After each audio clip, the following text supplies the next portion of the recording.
really impressive what I saw today. Over 600 acres of excellent programming. Storytelling that I got to see made me want to learn more about his life and his principles. In many ways, it feels going back to how dharma and religion was when it started. I think it's really inspiring to see just how it all came together. I think the stories of volunteers, I think something like 80,000 volunteers giving their most precious thing, which is their time. The effect has been probably experienced by people who are thousands of miles away because people are hearing the stories. I've been going around with colleagues, and I think we are, and that includes me, are really struck by the scale. From the very beginning, Sahajanand Swami, as a historical person, it is well known that his attitude toward, if we want to use the word upliftment, or his recognition that all people are humans, and that includes women. So if you fast forward to today, again, it doesn't surprise me that women have a significant role in Pramukh Swami Maharaj Centenary celebration, in the building of this nagar, in the running of the Premvatis. It doesn't surprise me whatsoever. Women are more than 50% of the Sanstha, and their abilities, skills, talents have been recognized from the very beginning.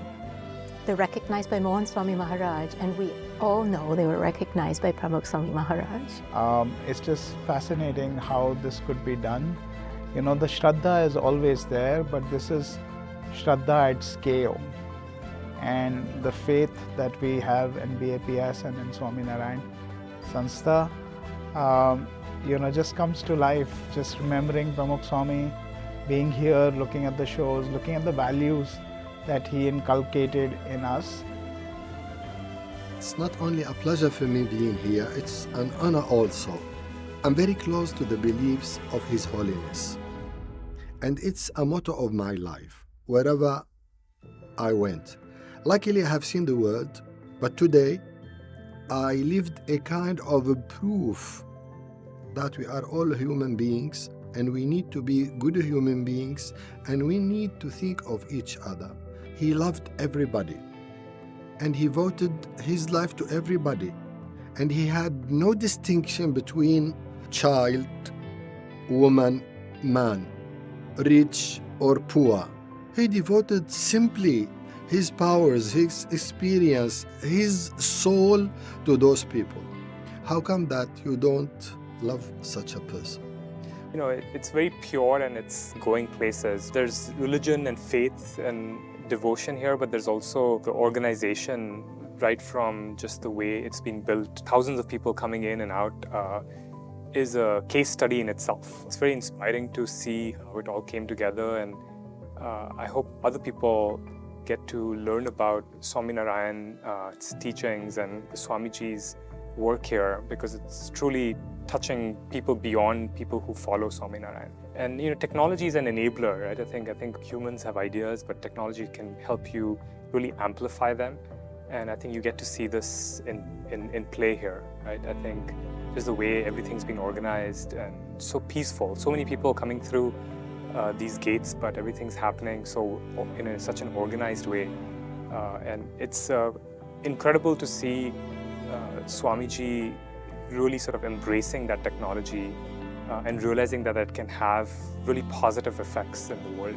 It's not only about your own happiness, you can actually increase that by really sort of seeing other people's joy and happiness.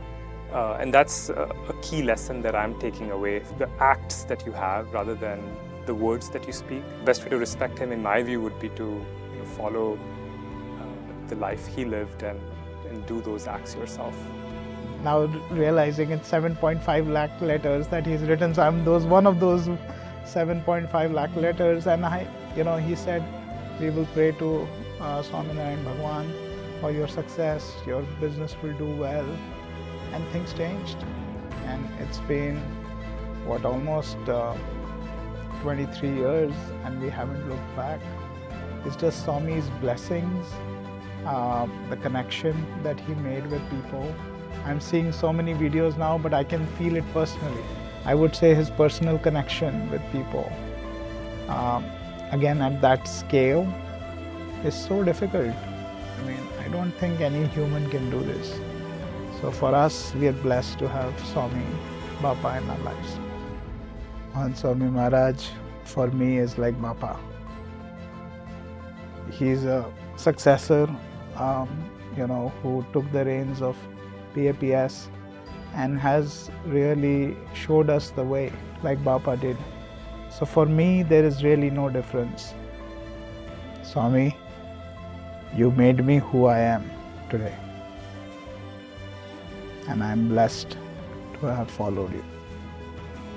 As a professional who worked for 32 years in diplomacy, I can tell you, he is the best example of an international diplomat, but a diplomat with values, a successful ambassador, a successful friend, a successful human being with international, global, nice values. So you need to come here to be closer to this experience.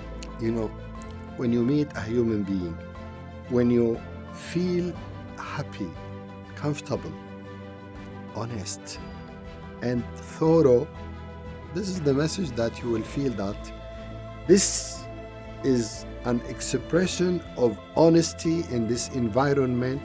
So I felt at home with an honest personality, giving a clear message that's valid to be for all human beings around the world. Pramukh Swami Maharaj was really genuinely thinking about others. It was there in his voice, always very soft. It was there in his body language, always very attuned to those around him. It was there in his playfulness, in his humor. So when I see the place like this Nagar, his presence is everywhere. And devotees will say that, and I can say that as well. What do I think of Mohan Swami Maharaj? He has conveyed to the rest of us, satsangi or not satsangi, that Sanstha will continue, that the work of Pramukh Swami Maharaj will continue, that the spirit, the Akshar Brahman Guru, ontological category continues through Mohan Swami Maharaj.